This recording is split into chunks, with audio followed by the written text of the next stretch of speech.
right, Simply Bitcoin, end of the week. We break down the news from Twitter, daily fail, meme review, software releases, and the websites by plebes. All right, we're going to the numbers. Number time!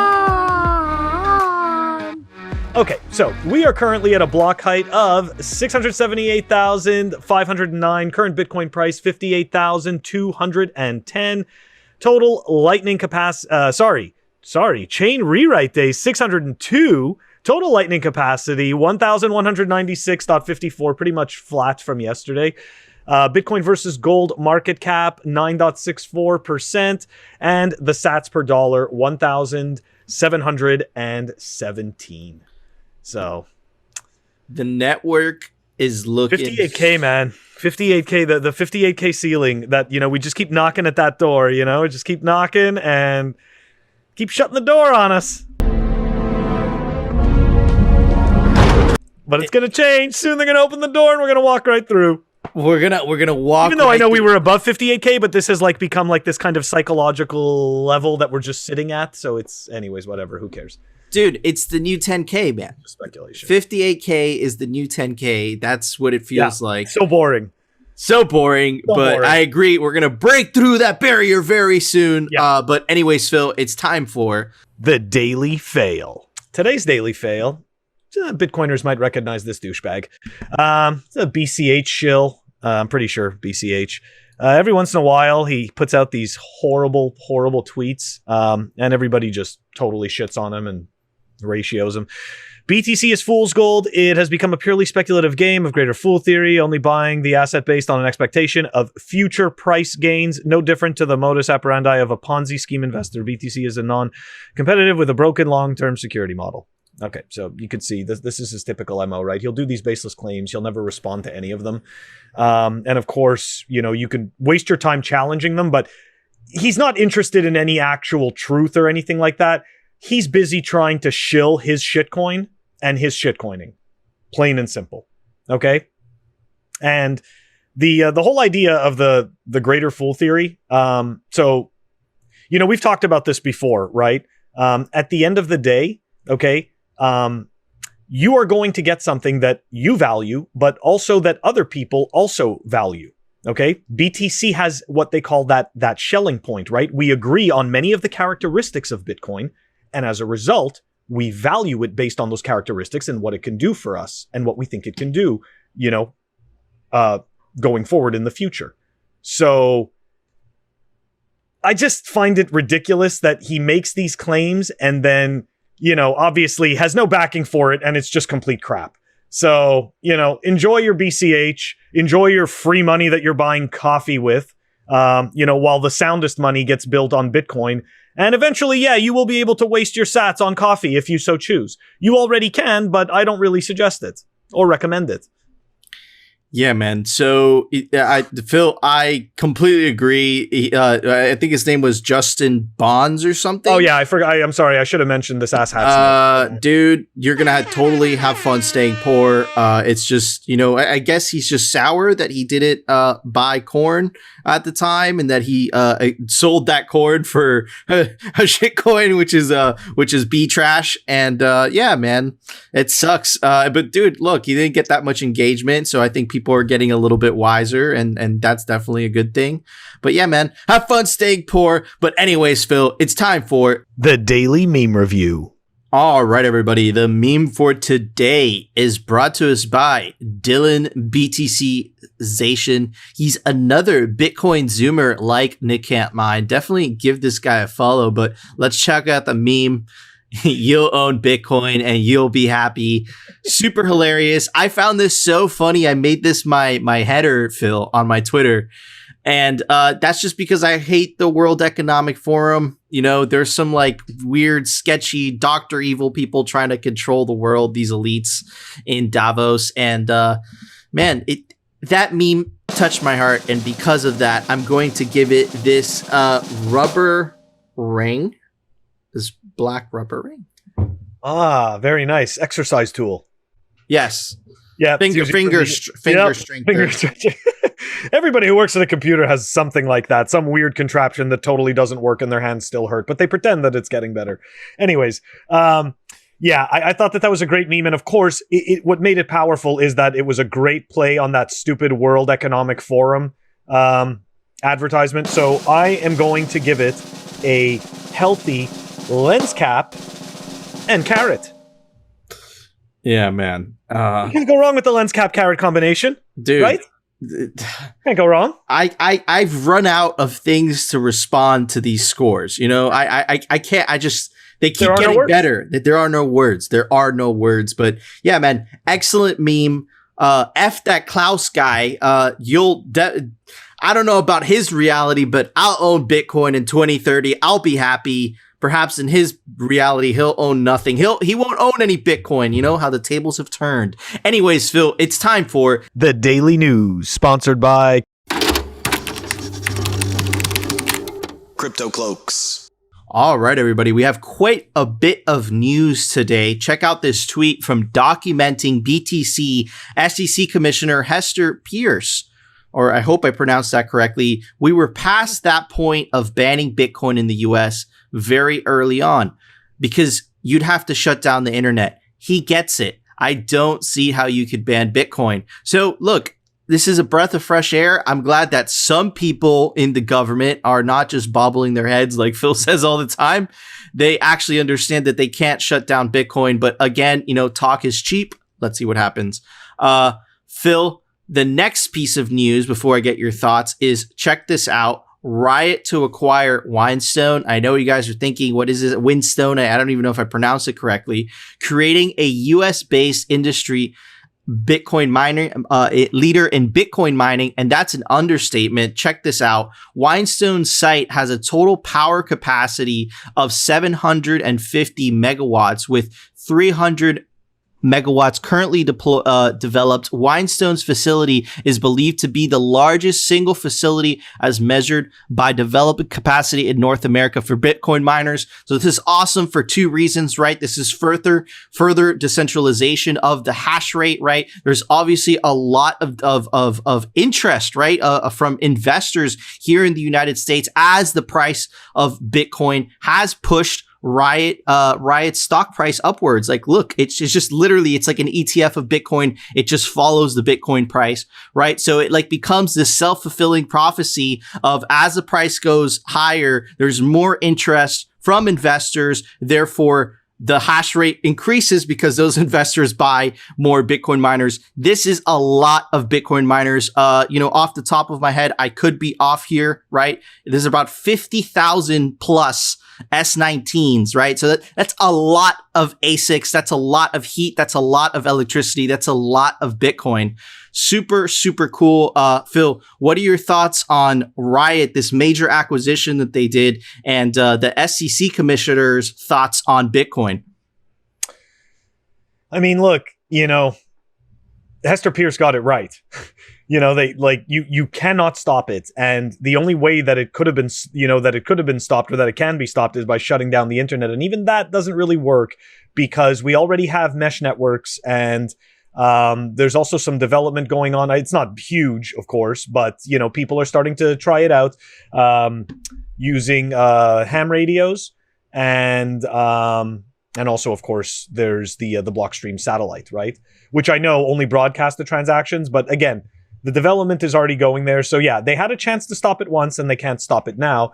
And that, the article about Riot, that to me is, to be honest, I don't really care for Riot. I mean, I get what they do and everything. No, I mean, like, Phil, like, it's bullish, right? It's obviously bullish because there's money going into the, into the ecosystem. More hash rate. Right? More hash rate, the security, all that good stuff.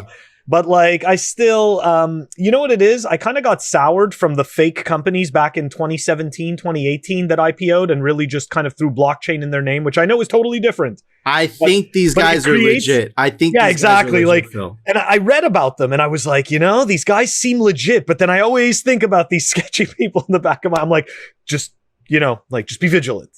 No, it's true, bro. It's good to have PTSD of the 2017. I can't help it. Debauchery that happened, man. 2017 reminds me of the Wolf of Wall Street. That entire year, it was just full of insanity. But anyways, check this out. More craziness from the people that are trying to rule the world, but can't anymore because they're losing control on the money. The IMF calls for a wealth tax to help cover cost of COVID pandemic. But we're allowed to print. We can print. No, but check this out. Check this out. It gets better, Phil. It gets better. Hold on. It gets better. And these are the articles that are coming out nowadays. Inflation might be the way out of the debt crisis. Guys, they're being totally serious. Let me quote the article. For too long, inflation has disappeared from investors' radar. So it is tempting to view its recent uptick, mainly in the US, as a mere technical rebound in the price of food, oil, and manufacturing inputs from their fall at the beginning of last year's lockdowns. But investors would be wise to take this narrative with a pinch of salt, right? So like this is the narrative from the mainstream media. Right? So they're trying to normalize the fact that they're printing money like has never been printed before, to the fact that we've reported this many times. They've discontinued the metric, right? That's how hilarious it is. Phil? They discontinued it and they changed it so that it doesn't look as bad. So, let's just put that out there. I mean, Am I like, I know we can't be the only ones that realize this is completely psychotic, right? Inflation is going to take us out of debt. So really that's the answer. So you've been printing right now, like the whole system is fractional reserve. And we already know that there's absolutely nothing to back all of this money, and somehow raising the prices and taking the fake money that you've printed out of the hands of the people you printed it for with inflation is going to fix the debt crisis that you created with printing away everybody's value and being complete monetary fuckheads. Dude, it's like you can't make this shit up. You can't make it up. Like this is how stupid everyone is. We can't even make this up. But it gets even worse, Phil, because check this out. Does it really? Does it get worse? Yes. Check this out.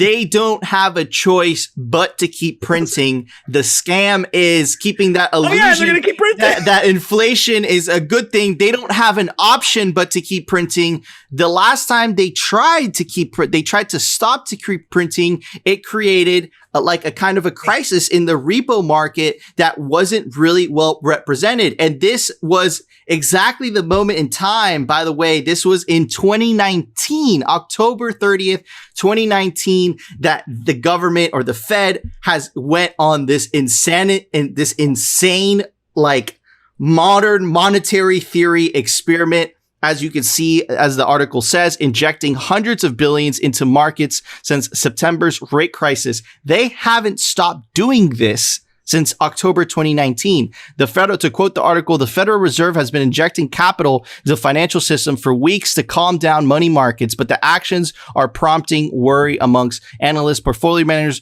and even Democratic primary candidates. And then this next article that also was talking about the situation, what exactly happened to increase balances of excess reserves that banks keep at the Fed, the ample reserves, so that banks would be incentivized to provide liquidity to the repo market, which they failed to do during these tumultuous days. This means that the Fed starts buying treasury securities again. They haven't stopped doing that. And when it says when it says buying treasury secretaries again, that's a very fancy way of saying they're printing money, right? And as it pointed out, only short-term treasury bills. But look, the article's hilarious. But this is not QE, right? This is not printing money, but it's exactly what it is. The minutes say it emphatically. So they want you to know emphatically that it's not QE, but obviously it is. So Phil, check this out. Why did the banks need the money, right? If this was at the height of the Trump economy, right, when everything was going well, the employment rate was down, and all of a sudden the repo market freezes, right, and banks don't want to lend money to each other. So why is that, right? So aren't the banks supposed to be flush with money? Aren't the banks supposed to be flush with your money, supposedly, right? Since we are in a fractionally reserved system. So why is it that they needed extra money from the Fed? If they're supposed to be flush with money, why is that? And what makes it worse is that since the Fed started just in like plugging all this money into the system, they haven't stopped since then. They haven't stopped since October 2019. And if you see the money supply chart, Phil, check this out. That's exactly kind of when this started. That's when this little like pump started. So man, like obviously, you know, you can't confirm that, but you could point at all these signs. It kind of paints a big picture of the catastrophe that we're in. And literally the only lifeboat out of this madness is this beautiful orange life raft that is Bitcoin. Phil? Okay, so look, this will be something that nobody wants to hear, but you'll know it to be true eventually. The debt crisis, we never solve it. Okay? The money printing never ends, and the prices, they never stop going up in this system. Okay? With the way that things are made, this is what happens. This is the only thing that happens. There's no tricks. Okay? The only way to actually solve this problem is to pay back, is for the country to start figuring out how to pay back this debt. But there is absolutely, you got to understand something. Even the banking system is not incentivized, okay, to not issue debt. The whole banking system relies on the issuance of said debt. So we are completely a like credit debt nation. And it's not just the US, right? Many countries around the world. So this just doesn't, you know what? It doesn't end well, but we have, like you said, we've got our orange life raft and we're hopping on it. And people are waking up. You know what? People are waking up. It's a monetary war, okay, over your financial freedom and your financial security, and you're going to pick your sides. And for us, we've chosen, you know? We've chosen, and we're absolutely on the orange coin side, absolutely, Phil. And speaking of financial war, check out these thoughts by this billionaire, Peter Thiel, the co-founder of PayPal. I'll let you guys hear the clip.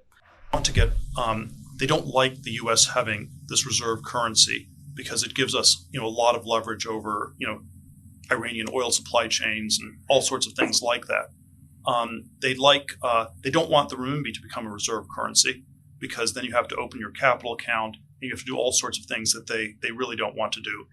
You know, I think the euro you could think of as, you know, was in part a Chinese weapon against the dollar. The last decade it hasn't quite worked out that way, but that was, you know, China would have liked to see two reserve currencies like the euro.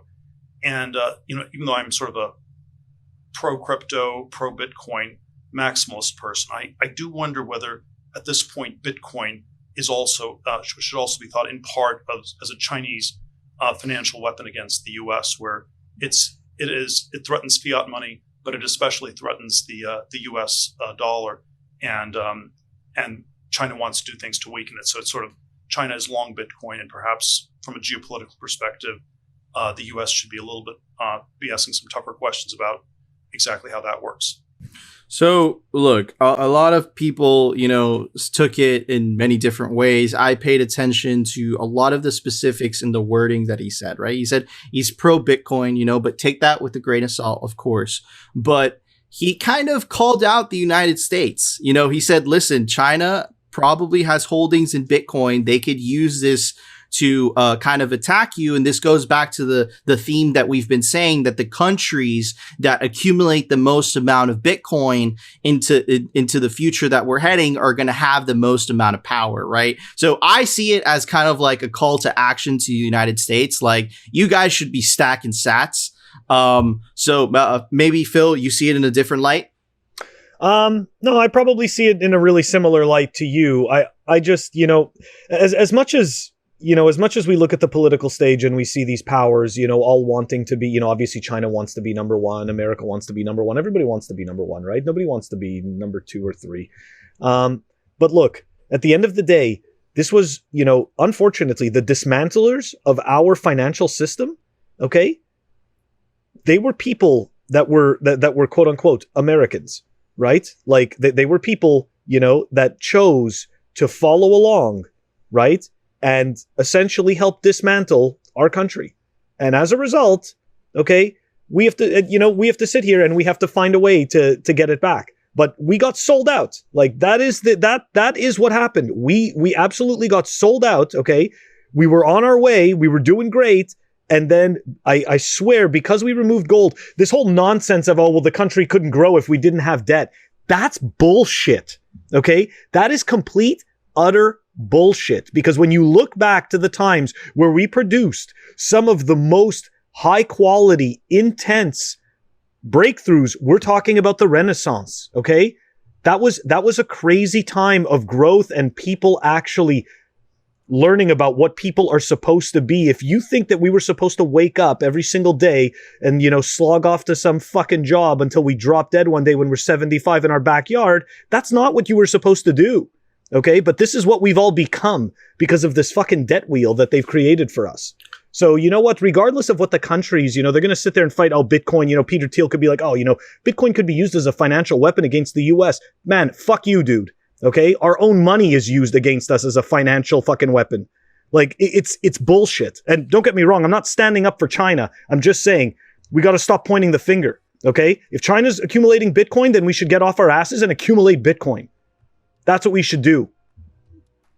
Dude, I think you're absolutely right, Phil. And and I think it was Pierre Richard that says it all the time. It's a matter of national security, right? Like that's the world that's the direction that the world is heading into.